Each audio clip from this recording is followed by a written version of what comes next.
আমার ছেলেকে মেরে আমাকে অনেক, আমার ছেলেকে মারা হয়েছে। গলায় কোনো দড়ির দাগ ছিল না, আমার ছেলেকে কোনো ঝুলানো অবস্থা আমরা পাই নাই। চিরকুটটা একটা চিঠির কথা এখনো কোর্টে বলা হলো, চিঠিটা যদি পেতেই হয় তাহলে ওই যখন আমার ছেলেকে নিয়ে হসপিটাল গেলাম তখনই তো পেয়েছে, ওরা পকেট থেকে পাওয়া উচিত না? অনেকদিন পরে না, অনেকদিন পরে আবিষ্কার হলো, আমরা জানি না। ওখানে একটা কথা লেখা ছিল, আজকে অথবা যে কোনো দিন, আজকের পরে যে কোনো, আজকে অথবা বলে কি ওই দিনই মরে গেল? এবং দড়ি দুইটার সাথে কোনো মিল নাই, গলায় ছিল ইলেকট্রিক তারের দাগ, দেখাইছে যেটা ওটা দুইটা আয়রনের তার জোড়া দেওয়া ছিল। সেই আয়রনটা কোথায়, সেই ফ্যানটা কোথায়, অনেক কিছু আছে আলামতের সাথে তারা কিছুই চেক করে নাই। তারপরে যে যেসবের কথা বলা হলো এখানে, ইঞ্জেকশনটা যখন দিলাম আমরা ডিসিটিভির কাছে, ডিসিটিভি বদলি করিম সাহেব তখন তদন্ত করতে গেলেন, উনি বললেন এটা বুড়িগঙ্গায় ফেলে দেন। এটা কি উনি বলতে পারেন? আমি খুব অসুস্থ বোধ করতেছি, আমাকে হেরাস করা হচ্ছে, রাষ্ট্রপক্ষ কেন আমাকে হেরাস করতেছে? আমি সরকারের বারবার দৃষ্টি আকর্ষণ করছি, এদেশে অনেক কিছু বিচার হচ্ছে, অনেক অন্যায় হচ্ছে, আমাকে হয়তো মেরে ফেলা হবে। আজকে তো এখান থেকে যাওয়ার সময় প্রতিদিন আমি ভয় পাই।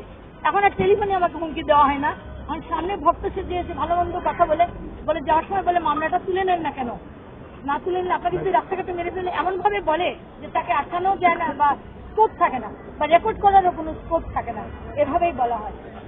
আমি আল্লাহর কাছে বিচার চাচ্ছি, আল্লাহ বিচার করবে।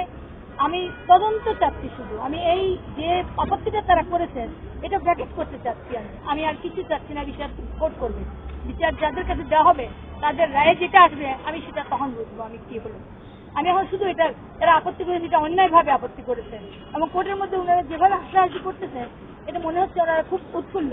তো আমি 65 বছরের একজন মহিলা, আমি একটা সন্তান হারা মা, আমি একজন স্বামী হারা স্ত্রী, আমি একজন বিধবা মহিলা, অসহায়। আমার এখানে আত্মীয় কেউ নেই আপনারা ছাড়া এখানে। আমি সরকারের কাছে বিচার চাই, বারবার বলছি আমাদের নেত্রী এত বিচার করছেন, আমিও তো আওয়ামী লীগ করি, আমি তো বঙ্গবন্ধুর হাত ধরে আওয়ামী লীগে আমি আসছিলাম। আজকে ওনারা পিপি সাহেব এটা করছেন, সরকার কি জানেন? আমি সরকারের দৃষ্টি আকর্ষণ করছি, আমি ন্যায় বিচার চাচ্ছি। আমাকে আবার 12 তারিখ পর্যন্ত রাখতে হতো, আমি ট্রিটমেন্টে আছি ধন্দনে, আমি আর দাঁড়াতে পারছি না। আমি সরকারের কাছে আমি আবারও বিচার চাচ্ছি আপনাদের মাধ্যমে। আমার লইয়ারা বললেন আইনগত যে সমস্ত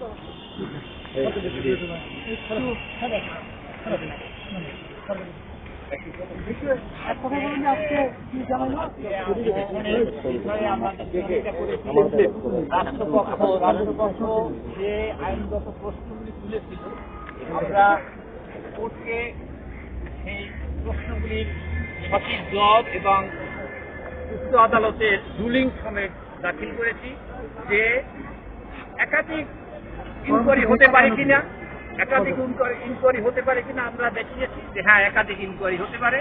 যদি ম্যাজিস্ট্রেট স্যাটিসফাই না হন প্রিভিয়াস ইনকোয়ারি রিপোর্ট দেখে, আমাদের কিন্তু তাই হয়েছে, প্রিভিয়াস ইনকোয়ারি সার্টিফিকেট হয়নি, ফার্দার ইনকোয়ারি দিয়েছে, এটা পুরা লিগাল, এখানে কোনো ইনলিগালিটি নেই।